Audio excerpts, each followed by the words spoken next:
আলা রাসূলিহিল কারীম, আম্মা বাদ। আমাদের সমাজটা ক্রমশ কেমন যেন যান্ত্রিক হয়ে উঠেছে। মানুষগুলো পরিণত হচ্ছে রোবটে। আবেগ অনুভূতিগুলো ক্রমশ যেন হারিয়ে যাচ্ছে। মানুষের চেহারাগুলো দেখলে মনে হয় জীবনের প্রতি তাদের বিতৃষ্ণা ধরে গেছে, কিংবা রাজ্যের সব দায় দায়িত্ব চাপানো হয়েছে তার ঘাড়ে।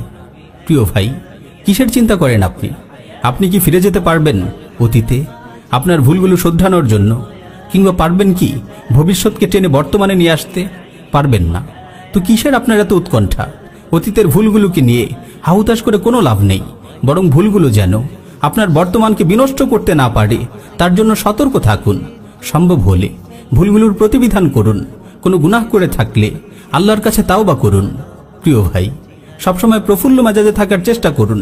আপনার সাধ্যমতো চেষ্টার পর বাকিটুকু আল্লাহর উপর সুপর্দ করুন। তাকদীরের উপর বিশ্বাস রাখুন। এটিই তো মুমিনের কাজ।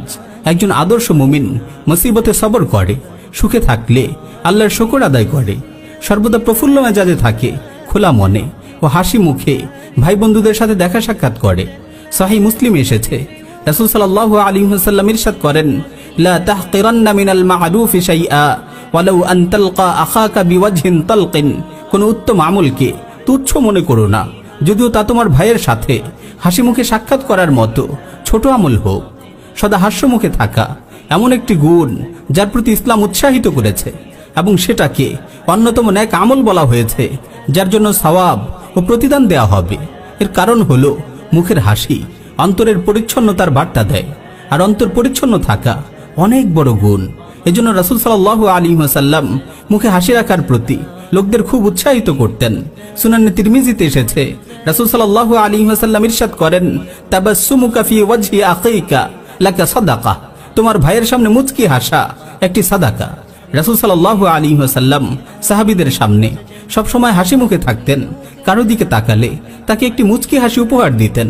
এই সম্পর্কে সহিহাইনে বর্ণিত হয়েছে, হযরত জাবির বিন আব্দুল্লাহ রাদিয়াল্লাহু তাআলা আনহু বলেন, মা হাজাবানি রাসূলুল্লাহ সাল্লাল্লাহু আলাইহি ওয়াসাল্লাম মুনযু আসলামতু ওয়ালা রাআনি ইল্লা তাবাসসামা। ইসলাম গ্রহণের পর থেকে কখনো এমন হয়নি যে আমি রাসূলুল্লাহর দরবারে প্রবেশ করার অনুমতি চেয়েছি আর তিনি অনুমতি দেননি, আর আমাকে দেখে সর্বদাই তিনি মুচকি হাসি উপহার দিতেন। প্রিয় ভাই, জীবন যত কষ্টেরই হোক সবর করুন, আল্লাহর দেয়া নেয়ামতের শুকর আদায় করুন। দুনিয়ার সামান্য কষ্ট যেন আপনার মুখের হাসি কেড়ে নিতে না পারে, আপনাকে সবর ও শুকরের নেয়ামত থেকে যেন বঞ্চিত করতে না পারে। আল্লাহ তাআলা আমাদের আমল করার তৌফিক দিন।